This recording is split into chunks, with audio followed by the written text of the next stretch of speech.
So ngayon patungo tayo ng SITC diyan sa may Davao Beach Club. So tingnan natin yung proyekto. So update tayo. So dito tayo dumaan sa may Dakudaw.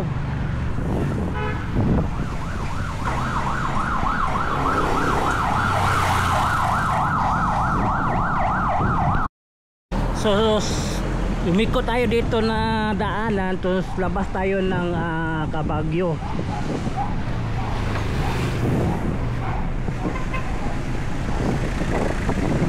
Patungo tayo ng SIDC.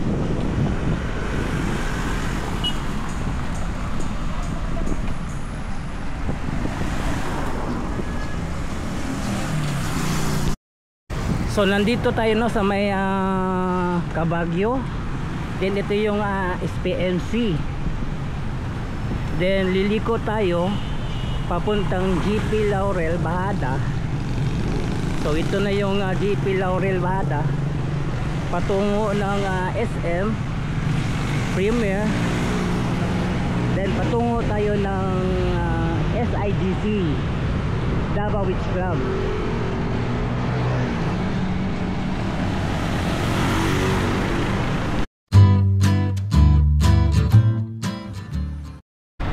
안녕하세요 여러분. 잘 지내서 보고 싶어 행복해서 welcome to my channel Crispy Core TV. Please subscribe, like and share. Ngayon patungo tayo ng SITC Davao Beach Club. So mag-a-update tayo sa ginagawang tulay connectors from Davao to sa Amal Island. So puntahan natin. So update tayo, tara, let's go.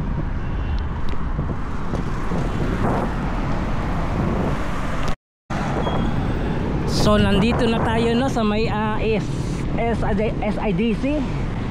So ito yung fabrication nila dito.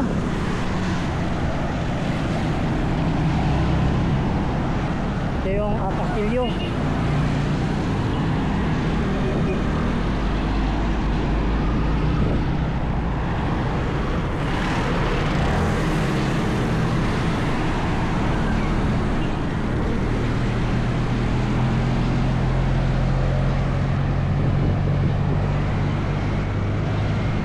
Teka, napansin natin dito, meron akong nakita. Ito parang binakuran na dito banda sa may harap ng Insula Village.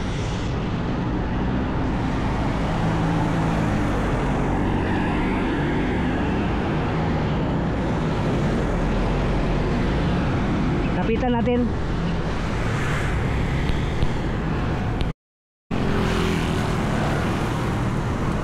So nag-clearing na pala dito sa harap ng Insular Village. Insular sa harap. So nagsimula pala sila sa pag-clearing dito. Kasi ito yung area matatamaan ito sa rampa ng tulay mula sa Davao Bridge Connectors Pamsamal. Dito binakura na dito.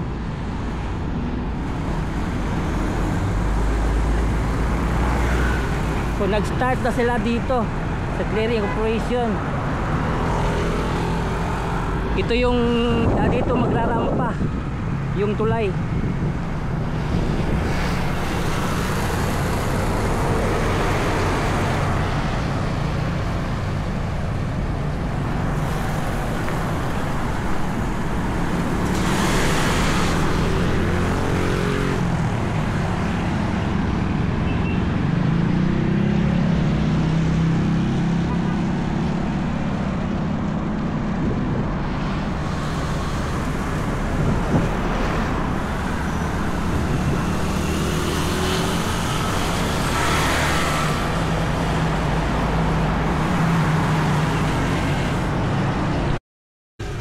So dito nagsimula na sila oh.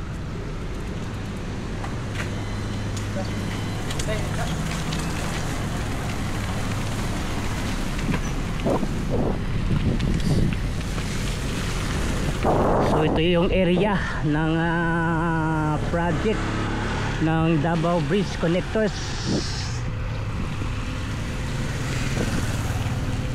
Dito nagsimula sila sa paglagay ng mga pundasyon, paggawa.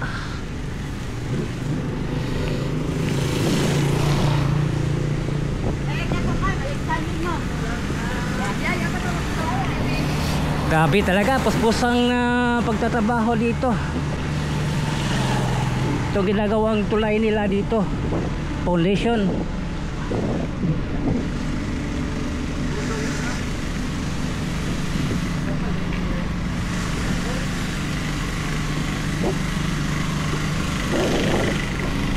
Ganda, ayos.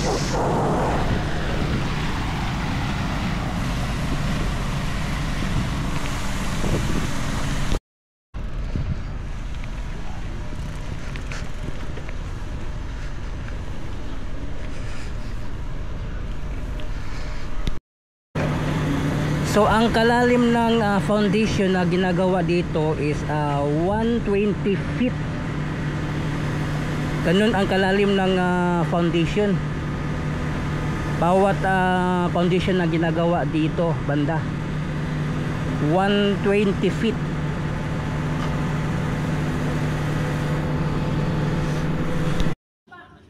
So ito yung ginagawang foundation, no? Yung last vlog natin, akala ko yung 4 yung ginagawang foundation. Bali 3 lang pala. Ang ginagawa niyong iba, parang tungtungan lang ng crane. So 3 lang pala ang gagawing foundation diyan.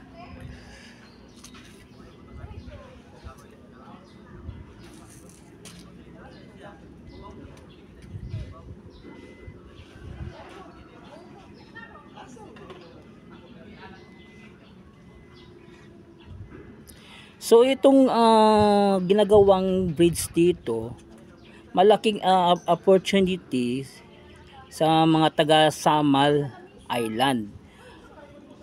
Marami mga job opportunities na darating pag ito ay nakadikit na, naitayo na ang bridge connectors from Davao to Samal Island. So may mga investors darating diyan sa may Samal Island. So more opportunities sa mga Samal Island at lalago ang economy ng Samal Island pag ito ay nag-connect na ang bridge to Samal Island to Davao.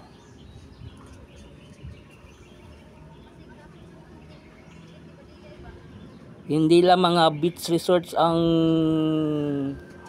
magtatayuan, maaari mga gusali.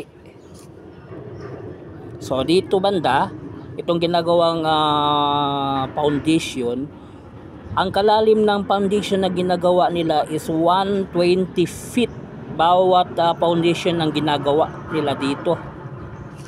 So ito yung alignment, so ito yung bodega. So dito nagsimula na rin sila sa paglagay ng foundation, paggawa, paghukay. At dito naman banda sa labas, itong clearing operation diyan sa harap ng Insular Village, ang rampa ng tulay paglabas diyan.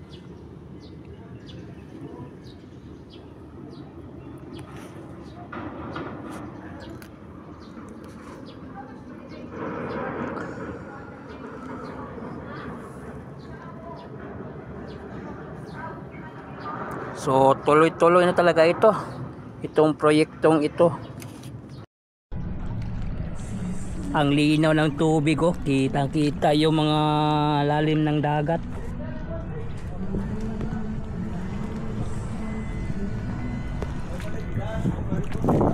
So 3 poste andito gagawin dito, 3 poste.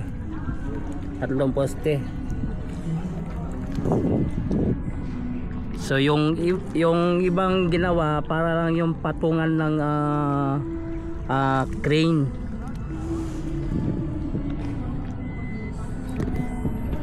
So yun, nakita natin yung itong proyekto dito. Then nakita din natin yung sa labas, yung clearing operation diyan sa may harap ng Insular Village. So yun, ang laki-laki na ng improvement. Then tuloy-tuloy yung kanilang trabaho dito sa paggawa ng tulay connector Samal to Island. So yun, hanggang dito lang yung ating update dito. Please subscribe to my channel, Chris Picker TV. I-follow po na nga akong Facebook page, Chris Picker FB. So thank you for watching. Kamsahamnida, anyong, and God bless you all. Sarangyo.